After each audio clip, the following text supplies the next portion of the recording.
दोस्तों, आज हम शीतला माता की एक बहुत ही दुर्लभ कहानी सुनने जा रहे हैं। तो बोलिए प्रेम से शीतला माता की जय। हिंदू धर्म के अनुसार शीतला माता को एक प्रमुख देवी के रूप में पूजा जाता है। वे रोगों को दूर करने वाली और सुख समृद्धि प्रदान करने वाली मानी जाती हैं। विशेष रूप से चेचक और अन्य त्वचा संबंधी रोगों से रक्षा के लिए माता की पूजा की जाती है। चैत मास के कृष्ण पक्ष की सप्तमी और अष्टमी को शीतला माता की विशेष पूजा का विधान है। इस दिन माता को ठंडा भोजन, दही, राबड़ी और बासी पकवान चढ़ाए जाते हैं। ऐसी मान्यता है कि जो भक्त श्रद्धा और विश्वास से माता का पूजन करता है वह रोग और दरिद्रता से मुक्त हो जाता है। साथ ही इस वीडियो में हम जानेंगे कि इस पूजा का क्या महत्व है और क्या विधि है।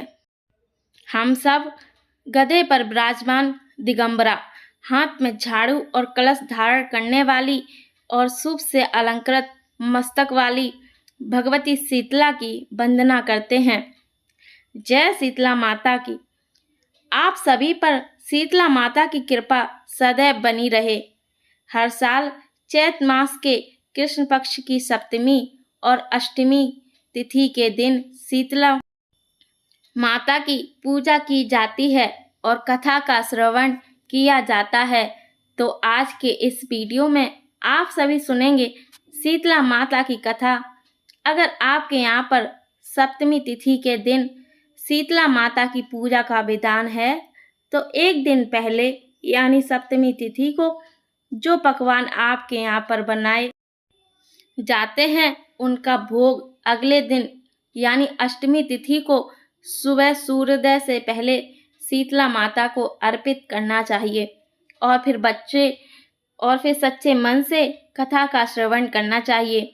साथ ही शीतला माता से स्वयं और अपने बच्चों की, अपने परिवारजनों की सभी रोगों और बीमारियों से रक्षा की प्रार्थना करनी चाहिए। कथा का श्रवण करके भी शीतला माता की कृपा प्राप्त होती है। हमारे हिंदू धर्म में ऐसा माना जाता है कि कोई भी पूजा पाठ हो या घर में कोई धार्मिक आयोजन हो तो सबसे पहले हमें सर्वप्रथम पूजनीय श्री गणेश जी का ध्यान करना चाहिए। तो चलिए प्यारे भक्तगण, सबसे पहले हम गणेश जी की अत्यंत दुर्लभ, चमत्कारी और मन को शांत करने वाली कहानी को सुनाते हैं। सभी मिलकर प्रेम से बोलिए श्री गणेश जी महाराज की जय। एक बार गणेश जी ने पृथ्वी लोक के मनुष्यों की परीक्षा लेने का विचार किया। वे अपना रूप बदलकर पृथ्वी पर भ्रमण करने लगे। उन्होंने एक छोटे से बालक का रूप धारण कर लिया और एक हाथ में एक चम्मच में दूध लिया और दूसरे हाथ में एक चुटकी चावल ले लिए। अब वे गली गली घूमने लगे, साथ ही साथ आवाज लगाते चल रहे थे, कोई मेरे लिए खीर बना दो, कोई मेरे लिए खीर बना दो। कोई भी उन पर ध्यान नहीं दे रहा था, बल्कि उन पर सब हंस रहे थे। वे लगातार एक गांव के बाद दूसरे गांव में इसी तरह चक्कर लगाते हुए पुकारते रहे, पर कोई खीर बनाने के लिए तैयार ही नहीं था। सुबह से शाम हो गई। गणेश जी लगातार घूमते रहे। उसी गांव में एक बुढ़िया रहती थी। शाम के समय वह अपनी झोपड़ी के बाहर बैठी हुई थी। तभी गणेश जी वहां से पुकारते हुए निकले, कोई मेरी खीर बना दो, कोई मेरी खीर बना दो। तो बुढ़िया बहुत कोमल हृदय वाली थी। उसने कहा, आ बेटा, मैं तेरी खीर बना देती हूँ। गणेश जी वहीं रुक गए और बूढ़ी माई से कहने लगे, माई, अपने घर में से दूध और चावल लेने के लिए बर्तन ले आओ। बुढ़िया एक कटोरी लेकर जब झोपड़ी से बाहर आई तो गणेश जी ने कहा, माई, अपने घर का सबसे बड़ा वाला बर्तन लेकर आओ। बुढ़िया को यह बात सुनकर थोड़ी झुंझलाहट हुई, पर उसने उस बालक का मन रखने के लिए कहा, चलो बच्चे का मन रख लेती हूँ, और अंदर जाकर वह अपने घर का सबसे बड़ा वाला पतीला लेकर बाहर आ गई। अब गणेश जी ने चम्मच में से दूध पतीले में उड़ेलना शुरू किया। तब तो बुढ़िया के आश्चर्य की सीमा ही नहीं रही। जब उसने देखा कि दूध से पतीला पूरा भर गया है, वह हैरान रह गई। एक के बाद एक बूढ़ी माई बर्तन झोपड़ी से बाहर लाती गई और गणेश जी उसमें दूध भरते चले गए। इस तरह से बूढ़ी माई के घर के सारे बर्तन दूध से लबालब भर गए। गणेश भगवान ने बूढ़ी माई से कहा, माई, मैं स्नान करके आता हूँ, तब तक तुम खीर बना लो, मैं वापस आकर खाऊंगा। बूढ़ी माई ने पूछा, मैं इतनी सारी खीर का क्या करूँगी? तब गणेश जी बोले, तो माई, आज सारे गांव को दावत दे दो। बूढ़ी माई ने बड़े प्यार से मन लगाकर खीर बनाई। खीर की मीठी मीठी भीनी भीनी खुशबू चारों दिशाओं में फैल गई। खीर बनाने के बाद वह हर घर में जाकर खीर खाने का न्योता देने लगी। बूढ़ी माई के न्योते की बात सुनकर गांव के सभी लोग उस पर हंस रहे थे। बूढ़ी माई के घर में तो खाने को दाना नहीं और यह सारे गांव को खीर खाने की दावत दे रही है। लेकिन गांव के लोगों को कौतूहल हुआ और खीर की खुशबू से लोग खींचे चले आए। तो देखते ही देखते सारा गांव बूढ़ी माई के घर में इकट्ठा हो गया। बूढ़ी माई की एक बहू भी थी। जब बूढ़ी माई की बहू को दावत की बात पता चली तो वह सबसे पहले वहां पहुंच गई। उसने खीर से भरे पतीले को जब देखा तो उसके मुंह में पानी आ गया। उसे बड़ी जोर से भूख लगी हुई थी। उसने एक कटोरी में खीर निकाली और दरवाजे के पीछे बैठकर खाने की तैयारी करने लगी। इसी बीच एक छींटा गिर गया और गणपति जी को भोग लग गया, जिससे वह प्रसन्न हो गए। अब तो पूरे गांव को खाने की दावत देकर बूढ़ी माई वापस अपने घर आई तो उसने देखा बालक भी वापस स्नान करके आ गया था। बूढ़ी माई ने उस बालक से कहा, चल बेटा, खीर तैयार है, भोग लगा लो। गणपति जी ने बोले, माई, भोग तो लग चुका है, मेरा पेट भी पूरी तरह भर गया है, मैं तो तृप्त हो गया हूँ। अब तू खा, अपने परिवार और गांव वालों को खिला। बूढ़ी माई ने कहा, यह तो बहुत ज़्यादा है, सबका पेट भर जाएगा, उसके बाद भी यह खीर बच जाएगी। तब गणेश जी बोले, जो खीर बचे उस खीर को रात में अपने घर के चारों कोनों में रख देना। बूढ़ी माई ने ऐसा ही किया। जब सारा गांव जी भरकर खीर खा चुका था तब भी ढेर सारी खीर बच गई थी। बूढ़ी माई ने बची हुई खीर के बर्तनों को अपने घर के चारों तरफ रखवा दिया। सुबह उठकर उसने देखा तो उसकी आंखें खुली की खुली रह गईं। पतीलों में खीर की जगह हर तरफ हीरे, जवाहरात और मोती भरे हुए थे। वह बहुत खुश हुई और उसकी सारी दरिद्रता दूर हो गई और अब वह आराम से रहने लगी। फिर उसने गणपति जी का एक भव्य मंदिर बनवाया, साथ में ही एक बड़ा सा तालाब भी खुदवाया। इस तरह उसका नाम दूर दूर तक प्रसिद्ध हो गया। उस जगह वार्षिक मेले लगने लगे। लोग गणेश भगवान की कृपा प्राप्त करने के लिए उस स्थान पर पूजा करने लगे और मान्यताएं मानने के लिए आने लगे। और गणेश जी अब सभी की मनोकामनाएं पूर्ण करने लगे। हे गणपति भगवान, इस कहानी को जो भी सुनते हैं और जो कहते हैं, जो भी ध्यान और मन लगाकर इस कहानी का श्रवण करते हैं, उन पर अपनी कृपा बनाए रखना और उन सभी की रक्षा करना, सभी के विघ्न दूर करना। प्रेम से बोलिए गणपति भगवान की जय। प्यारे भक्तगण, चलिए अब सुनते हैं शीतला माता की एक बहुत अनोखी दुर्लभ कहानी, जिसके श्रवण मात्र से ही सारे रोग ठीक हो जाते हैं और जिसके बिना यह पूजा अधूरी मानी जाती है। एक बार शीतला माता ने सोचा कि चलो धरती पर जाकर देखूं कि कौन मेरी पूजा करता है और कौन नहीं। यह सोचकर वे राजस्थान के डूंगरी गांव में आ पहुंची। वह पहुंचकर उन्होंने देखा कि ना तो वहां उनका कोई मंदिर था और ना ही कोई उनकी पूजा करता था। उसी समय किसी ने ऊपर से गर्म पानी फेंका, जो सीधा माता शीतला के शरीर पर गिरा। उनके पूरे बदन में जलन और छाले पड़ गए। माता बहुत पीड़ा में थीं और गांव में इधर उधर दौड़ने लगीं। अरे मेरा शरीर जल गया, कोई मेरी मदद करो। लेकिन गांव के किसी भी व्यक्ति ने उनकी सहायता नहीं की। तभी एक गरीब कुम्हारिन ने माता को देखा तो उसने उनसे कहा, माँ, आप बहुत जल गई हैं, आइए मैं आपके ऊपर ठंडा पानी डाल देती हूँ। कुम्हारिन ने माता को ठंडा पानी डाला और फिर उन्हें दही और राबड़ी खाने को दी। माता को इससे बहुत राहत मिली।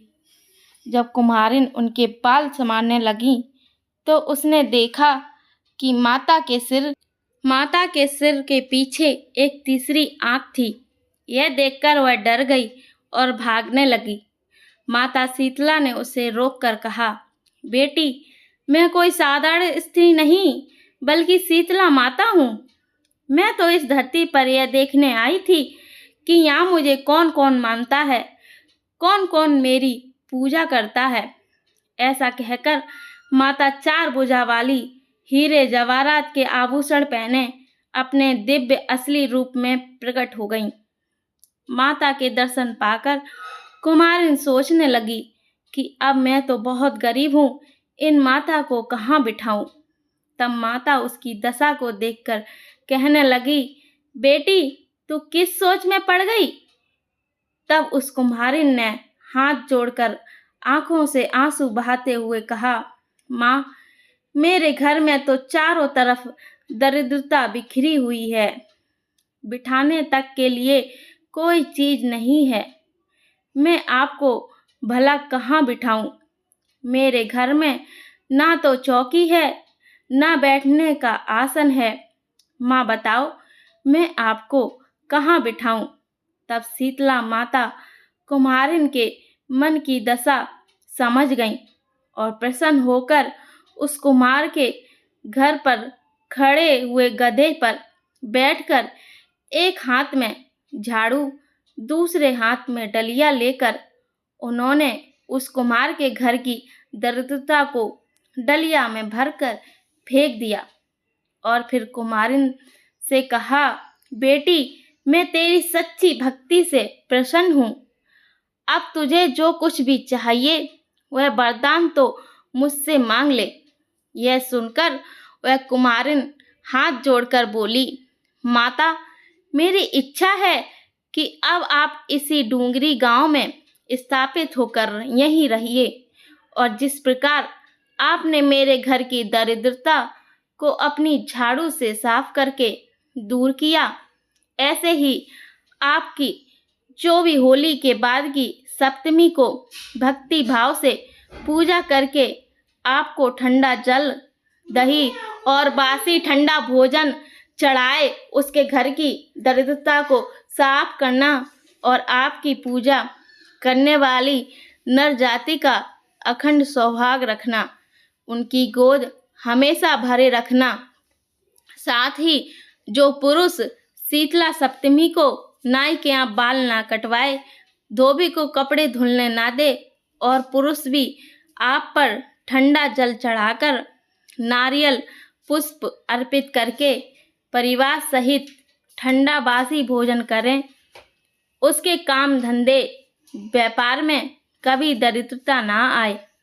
कुमारिन की बात सुनकर शीतला माता बोली, तथास्तु बेटी, जो तूने वरदान मांगे वो मैं सब तुझे देती हूँ। और बेटी, मैं तुझे आशीर्वाद भी देती हूँ कि मेरी पूजा का मुख्य अधिकार अब इस धरती पर शिव कुमार जाति का ही होगा। तभी से उस दिन से डूंगरी गांव में शीतला माता स्थापित हो गई। तभी से शीतला माता का पूजन शुरू हुआ और राजस्थान के डूंगरी गांव में उनका मंदिर स्थापित हुआ। इस गांव का नाम अब सील की डूंगरी के नाम से प्रसिद्ध हो गया। यहाँ हर साल शीतला माता का मेला लगता है। प्यारे भक्तगण, आप सबने देखा होगा कि जब किसी को माता या चेचक निकल आती हैं तो उसको कितना असहनीय पीड़ा होती है। तो आज हम जानेंगे कि ये पीड़ा क्यों होती है और इसके पीछे क्या कारण है और माता इस रोग को कैसे ठीक करती है। आइए जानते हैं। एक बार एक राजा के इकलौते पुत्र को शीतला यानी चेचक निकली। उसी के राज्य में एक काछी पुत्र को भी शीतला निकली हुई थी। काछी परिवार बहुत गरीब था पर भगवती का उपासक था। वह धार्मिक दृष्टि से जरूरी समझे जाने वाले सभी नियमों को बीमारी के दौरान भी भली भांति निभाता रहा। घर में साफ सफाई का विशेष ख्याल रखा जाता था। नियम से भगवती की पूजा होती थी। नमक खाने पर पाबंदी थी। सब्जी में ना तो छौंक लगता था और ना कोई वस्तु भुनी और तली जाती थी। गरम वस्तु ना वह स्वयं खाता था ना शीतला वाले लड़के को देता था। ऐसा करने से उसका पुत्र शीघ्र ही ठीक हो गया। उधर जब से राजा के लड़के को शीतला का प्रकोप हुआ था तब से उसने भगवती के मंडप में सतचंडी का पाठ शुरू करवा रखा था। रोज हवन व बलिदान होते थे। राजपुरोहित भी सदा भगवती के पूजन में मग्न रहते थे। राजमहल में रोज कढ़ाई चढ़ती थी। विविध प्रकार के गरम स्वादिष्ट भोजन बनते थे। सब्जी के साथ कई प्रकार के मांस भी पकते थे। इसका परिणाम यह होता कि उन लजीज भोजनों की गंध से राजकुमार का मन मचल उठता। वह भोजन के लिए जिद करता। एक तो राजपुत्र और दूसरा इकलौता। इस कारण उसकी अनुचित जिद भी पूरी कर दी जाती थी। इस पर शीतला का कोप घटने के बजाय बढ़ने लगा। शीतला के साथ साथ उसे बड़े बड़े फोड़े भी निकलने लगे जिनमें खुजली व जलन अधिक होती थी। शीतला की शांति के लिए राजा जितने भी उपाय करता, शीतला का प्रकोप उतना ही बढ़ता जाता, क्योंकि अज्ञानतावश राजा के यहाँ सभी कार्य उल्टे हो रहे थे। इससे राजा और अधिक परेशान हो उठा। उसकी समझ में नहीं आ रहा था कि इतना सब होने के बाद भी शीतला का प्रकोप शांत क्यों नहीं हो रहा है। एक दिन राजा के गुप्तचरों ने उन्हें बताया कि काशी पुत्र को भी शीतला निकली थी, पर वह बिल्कुल ठीक हो गया है। यह जानकर राजा सोच में पड़ गया कि मैं शीतला माता की इतनी सेवा कर रहा हूँ, पूजा व अनुष्ठान में कोई कमी नहीं है, पर मेरा पुत्र अधिक रोगी होता जा रहा है, जबकि काशी पुत्र बिना सेवा पूजा के ही ठीक हो गया। इसी सोच में उसे नींद आ गई। श्वेत वस्त्र धारणी भगवती ने उसे स्वप्न में दर्शन देकर कहा, हे राजन, मैं तुम्हारी अर्चना से प्रसन्न हूँ, इसलिए आज भी तुम्हारा पुत्र जीवित है। इसके ठीक ना होने का कारण यह है कि तुमने शीतला के समय पालन करने योग्य नियमों का उल्लंघन किया है। तुम्हें ऐसी हालत में नमक का प्रयोग बंद करना चाहिए। नमक से रोगी के फोड़ों में खुजली होती है। घर की सब्जियों में छौंक नहीं लगाना चाहिए, क्योंकि इसकी गंध से रोगियों का मन उन वस्तुओं को खाने के लिए ललचाता है। रोगी का किसी के पास आना जाना मना है, क्योंकि यह रोग औरों को भी होने का भय रहता है। अतः इन नियमों का पालन कर तेरा पुत्र अवश्य ही ठीक हो जाएगा। विधि समझाकर देवी अंतर्ध्यान हो गईं। प्रातः से ही राजा ने देवी की आज्ञा अनुसार सभी कार्यों की व्यवस्था कर दी। इससे राजकुमार की सेहत पर अनुकूल प्रभाव पड़ा और वह शीघ्र ही ठीक हो गया। इस प्रकार शीतला माता की पूजा करने से व्यक्ति के कष्ट दूर होते हैं, दरिद्रता समाप्त होती है और संतान सुख प्राप्त होता है। माता का स्मरण करने मात्र से ही व्यक्ति के सभी रोग और पीड़ाएं समाप्त हो जाती हैं। तो दोस्तों, उम्मीद है आज की यह वीडियो आपको पसंद आई हो। अगर पसंद आई है तो वीडियो को लाइक और चैनल को सब्सक्राइब करना बिल्कुल ना भूलें। जय शीतला माता की। धन्यवाद।